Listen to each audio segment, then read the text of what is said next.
Welcome to the June segment of What the Fuck Are These Side Decks? Now, last month we made 2 whole segments about what you could fit into your side deck and things like that. Some of these points are going to overlap.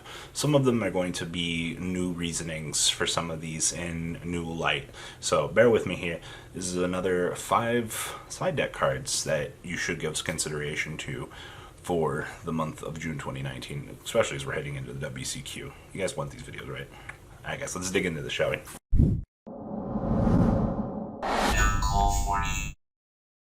Alright, number 1 on my side deck list here is Spell Canceller. I actually recently saw this come across the table in a national list, and I included it in the last segment here, but we once again saw it in Faisal Khan's side deck coming out of this weekend.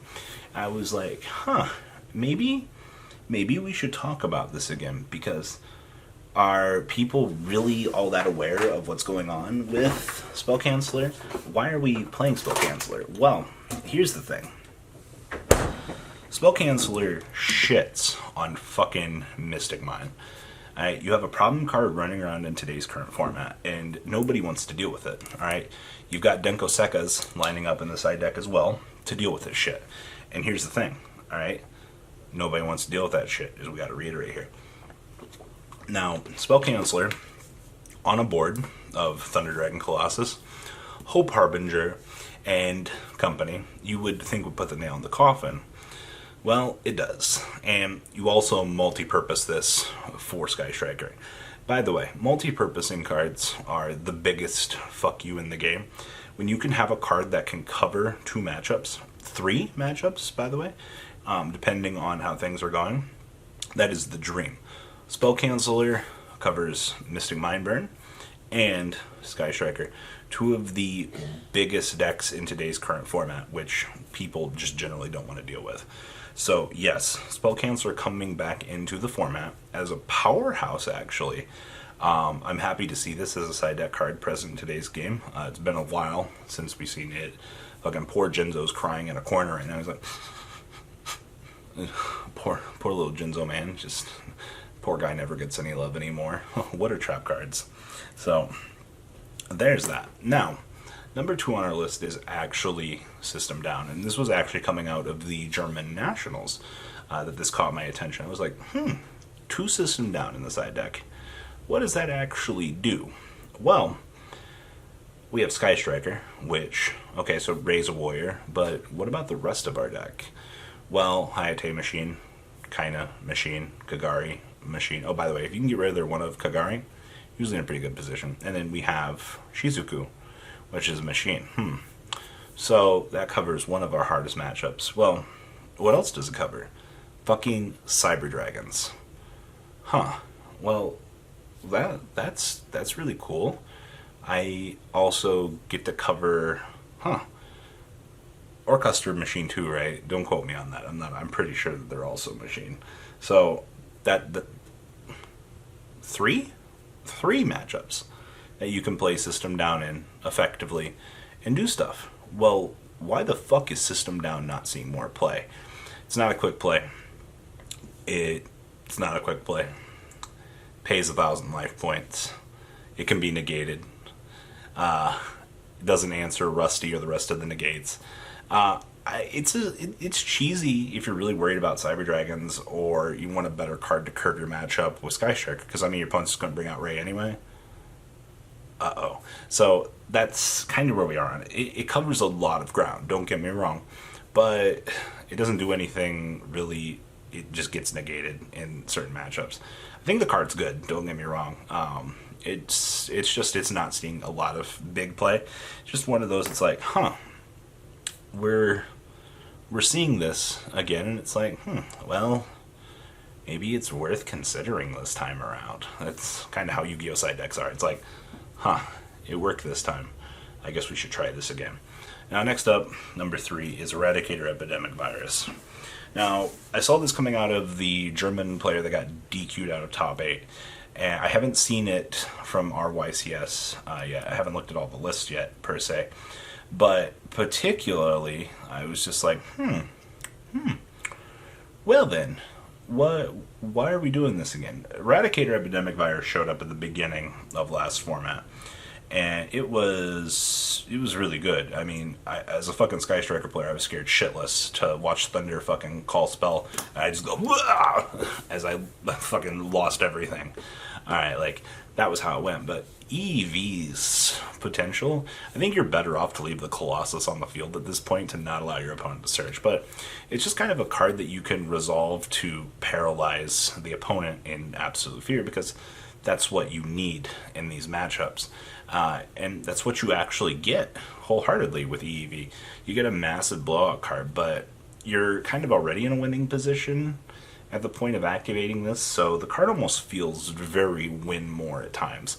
Now, I'm not saying that EEV is a terrible side card. No. It's not what we're going with here. We are going with the mentality of you're playing Sekka's Light probably in your build, so that's one big detour. It's like, okay, so you look at Thunder, you're like, okay, we're playing Sekka's Light. That's the best build. To not want to side out my Sekka's Lights to bring in EVs, just, it takes away from what I'm trying to do with my strategy, and that just doesn't seem good. You know what I mean? Like, you're taking away inherently good cards for something that might be a little bit worse off. Take it for what it is. You know, it kind of just depends on the format. But EV in the side depends on the build. Depends if you're playing Sekka's Light, honestly. I think is my biggest thing if I would want to side it. Now, next up, the old boring stuff, Twin Twister. This card has been kicked the fuck around this format. I think the biggest tall tale for me here was with Faisal's list. Because literally you drop out fucking 3 Sekka's Light and you bring in 3 Twin Twister. And that's the biggest argument that I'm seeing for this. We're not... MST is kind of poking around a little bit. I don't know. It kind of phased out a little bit. Cosmic Cyclone, fucking get that shit out of here. We were never fucking actually doing that. But here's the thing. Twin Twister's viably in the Thunder Dragon deck post-sighting out Sekka's Light. I mean, in Faisal's case, you're bringing in Spell Cancelers. You're bringing in Twin Twisters over the Sekka's Lights. You're probably bringing in the Spell Cancelers, depending on the matchup. Just kind of depends on what mode you are, going first or second. Semantics is literally all that this is. But the biggest thing, literally, is what Spell and Trap Destruction is working best for me. Is this going to be enough? Is this what are we doing? That's the point I wanted to make here when making this video was, yeah, there you have variants, you have things that you can test, but come on, Twin Twisters, it's the best one. If you're playing Danger Thunder, you get to trigger your discard effect. That you do. So arguably I understand that some Spell and Trap Destruction isn't going to work for certain decks. Cosmic Cyclone, fucking terrible. Night Beam, you know, but the community is really going towards Twin Twister at this point. And I think it continues to show that, yeah, it's the best one. It's probably always going to be the fucking best one. So, there's that. Now, number 5 on our list here is actually the Artifact Engine. And I actually saw the biggest artifact engine I think I've seen in a while. So, what entitles an artifact package? Well, you've got 3 copies of Lancia, because you're trying to stop Orcust. Alright, let's be honest. Fucking, you don't want to deal with that bullshit when it starts resolving. You start running into issues in the current format, you're like, no. Well, you also have, on the flip side, the opposite artifact package, which is 3 copies of Sanctum, and the 1 copy of the Scythe. You're using these to stop your opponent from special summoning, which is great. Now, granted, Lancey has a quick play and kind of is the exact opposite of Scythe, but for the first time ever, I saw a side deck playing all 7 of these. So basically, you can quick launch the Scythe to stop your opponent from special summoning, and you can also do the Sanctum into the beautiful Lancia from the deck, because the Lancia does trigger from hand or field for the pop-off effect, which, multi-purposing by the way, anybody catch that? To be able to stop the opponent from banishing. So you cover your Orcust matchup. You're doing preventative measures. You don't really give a fuck. They can do anything as long as you can set up and just laugh at your opponent. That's how this current format works. You set up and you laugh at your opponent. That's it's as simple as it actually is. But yeah, Artifact, Sanctum, and Lancia all seeing massive play in today's current format, just as preventative measures to not have to deal with the bullshit that's going around right now. So that is all I got for this video on top 5 interesting side deck choices for this month. Obviously, the format is still going.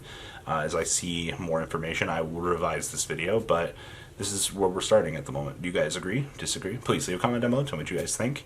I'll catch you guys on the flip side. Peace out. The ride never, well, truly ends. Thank you, patrons. Without you guys, I don't know what I'd be wearing in these videos. I might be a truffle shuffle incident all over again. Guys, please also check out Vanquil40 for some awesome Vanguard content. Some other interesting stuff you might find up here on the left or in the description as well. Thanks for watching.